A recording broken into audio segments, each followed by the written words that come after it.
right? Yeah. I'm a big fan of understanding what kind of decision you're making first. And according to some folks, like the Canovan framework, there are 4 types of decisions, which are simple, complicated, complex, and chaotic. So once you understand which one that is, then you apply the right method to it.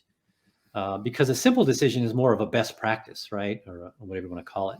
You've already done it before, you've seen it, etc. You apply it, it generally works.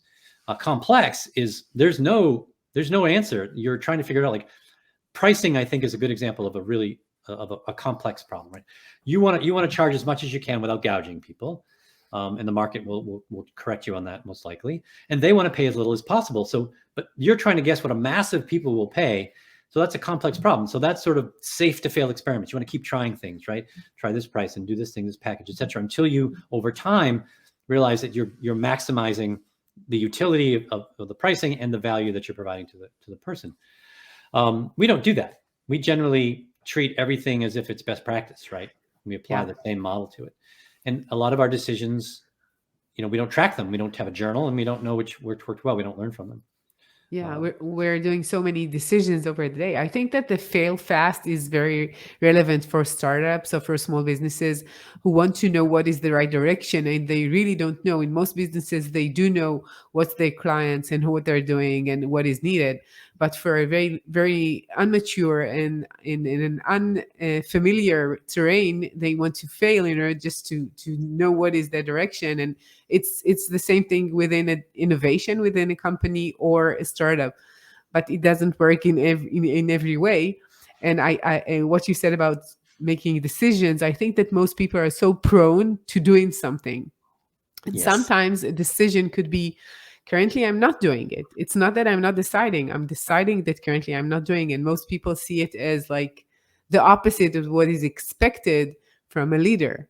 And we saw it right now in COVID, right? So most of them just trying to get some kind of a decision instead of just pausing, right? And sometimes it's a good decision, right? It's the opposite of Nike, right? Yeah. Nike sounds better than just do thinking.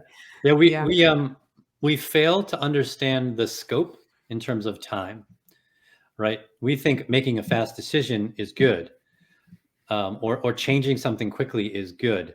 But if we don't have a good process, then it may take 10 times as long to actually have that thing be effective, if ever, right? According to some research, somewhere around 70% of change initiatives fail.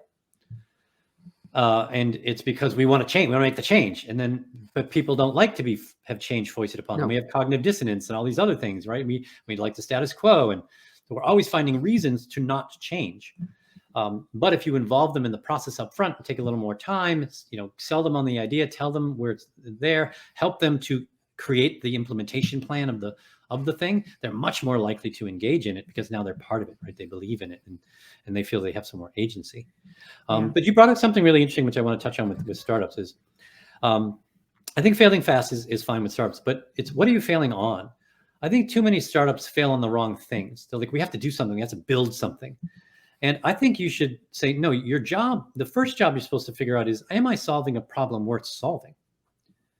And my guess is you'll fail on that first, right? Because you'll either pick the wrong constituency or the wrong problem or the wrong solution to the problem. There are lots of failures in there before you build anything.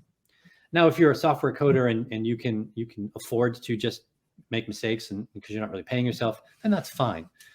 But if you're spending other people's money or using other people's time, or you're actually physically having to spend money on something, I'm a big fan of doing a lot more work up front, and finding that really important thing, which is, am I solving the problem we're solving? And by the way, it also should be something that gets your juices flowing. Somehow, it either could be the problem, it could be the process of solving the problem, whatever it is, it's got to be something that you enjoy most mornings to get up and go do. Because if you don't, eventually it'll catch up with you. Yeah.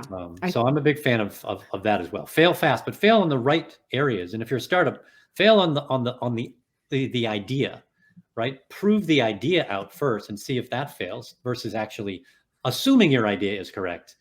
And then, 2, 3, 4, 5, 6 years later, you're out of business because guess what? You didn't do the work up front. So usually it's less than 3 years. If you didn't do it in startups in 3 years, it's like That's it. You don't have more than that.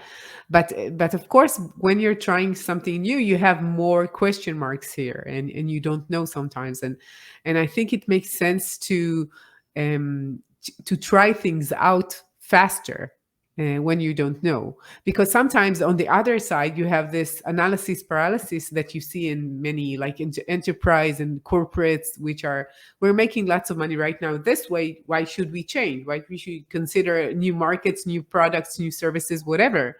And that's the opposite of failing fast, is problematic too for them, right?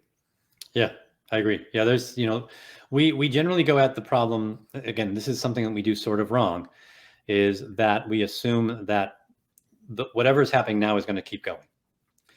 And that's just not true, right? The world changes, technologies change, things happen, Blockbuster and Xerox and are all of these cautionary tales for folks is if you don't really continue to predict the future, right? By going out to your market and understanding what's going on. And the market is your core customers that you have today, but also the market itself, right? How are you differentiating yourself among all the different options for your core customer?